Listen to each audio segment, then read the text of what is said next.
खून चूसा, रिश्वतें खाई। तुम समाजवाद और देश के नाम पर एक करोड़ को। समाजवाद? हमारे देश में समाजवाद कहाँ है? हमारे देश में तो अवसरवाद है, जात पातवाद है, कुर्सीवाद है। अरे समाजवाद तो तब आएगा जब आप अपने वोट की ताकत महसूस करेंगे। ये जो वोट है ना, ये कागज का टुकड़ा नहीं है कि डब्बे में डाला और चल दिए।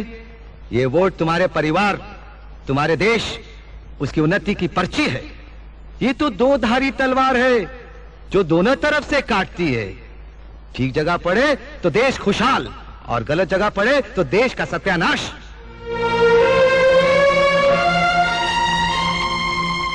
अरे भाइयों, हम तो आपसे एक सवाल पूछते हैं।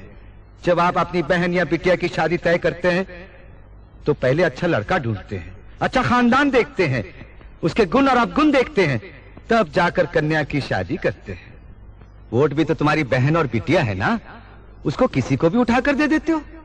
अरे भाई, ये वोट तो भरोसेमंद और ईमानदार को देना चाहिए, मगर आप लोग क्या करते हैं? बेचते हैं अपना वोट, वोट का ब्लैक मार्केट करते हैं। जिसने ज्यादा पैसे दिए उसे दे दिया। वोट तो ऐसे बांटते हो जैसे वोट सड़क पर मिलता है। कभी किसी दोस्त को दे दिया, कभी अपनी जात वाले को दे दिया, और कभी बेच दिया। अरे हम तो कहते हैं जो वोट बेचता है वो भी बेईमान है, जो वोट खरीदता है वो भी बेईमान है। तो फिर किस मुंह से हमें बेईमान कहते हो? हाँ, अरे अगर बेईमान लोग सरकार बनाएंगे तो सरकार तो बेईमान बनेगी ही। तो फिर चिल्लाते काहे को कि डाउन डाउन मुर्दाबाद? जिस दिन तुम वोट खरीदने वालों को अपनी चौखट से धक्का मारकर बाहर निकाल दोगे, उस दिन ये सब कुछ ठीक हो जाएगा।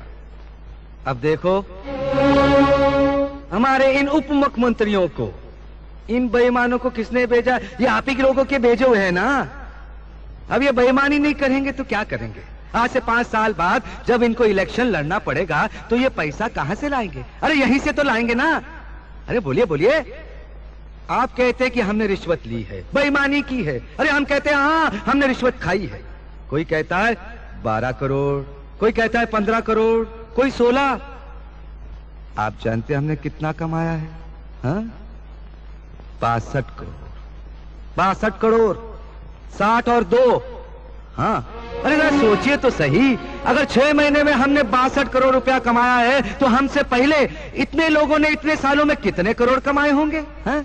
हिसाब लगा सकते हैं आप? अरे जब आप हमारा हिसाब नहीं लगा सके तो उन लोगों का हिसाब कैसे लगा सकते हैं? अरे हम तो कहते हैं उन लोगों से हिसाब मांगो, हम तुम्हारे साथ हैं, हम भी मिलकर हिसाब मांगेंगे। क्यों?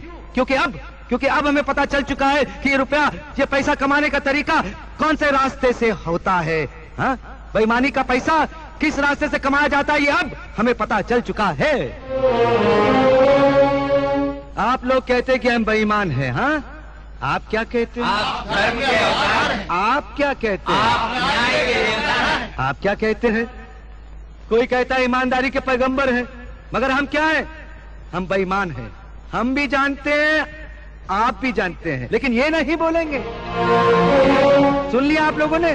क्योंकि हम इनका कच्चा चिट्ठा जानते हैं ना, इनका बांडा फोड़ सकते हैं। इसलिए तो हम इन बेईमानों के मुखिया बन गए। पर हमारी बेईमानी की कमाई गई कहां? क्या हम निकल गए? अरे हराम का पैसा कि उन ईमानदार लोगों की जय जयकार करो, उन्हीं को वोट दो, उन्हीं की सरकार बनाओ और लोकतंत्र के हाथ मजबूत करो। पर वो ईमानदार लोग भीख का प्याला लेकर वोट मांगने के लिए तुम्हारे दरवाजे पर नहीं आएंगे। अरे तुम्हें जाना पड़ेगा उनके दरवाजे पर अपना वोट लेकर और उनसे विनती करनी पड़ेगी कि हमारा वोट स्वीकार करो। वो देखिए, आपके सामने बाल मुकुंद त्रिपाठी खड़े हैं। आदि जवानी कल्याण है। आप लोगों में यही तो खराबी है। कोई बड़ी बड़ी बातें करे, मीठी मीठी अच्छी अच्छी बातें करे, आप धनाधन तालियां बजाना शुरू कर देते हैं, सुनकर खुश हो जाते हैं। ये ताली बजाना बंद करो, ये ताली बजाने का वक्त नहीं है। अरे आपके इस सीधेपन का तो लोग फायदा उठाते हैं। पहले हमसे पूछो, ए राम अवतार, वो 62 करोड़ रुपया कहां है? वो 62 करोड़ हम बैंक में रखा है, और ये रही उस बैंक के लॉकरों की चाबियां। 62 करोड़ बैंक में है। अब कहो कि हम बेईमान हैं, रिश्वतखोर हैं, धोखेबाज हैं, बोलो।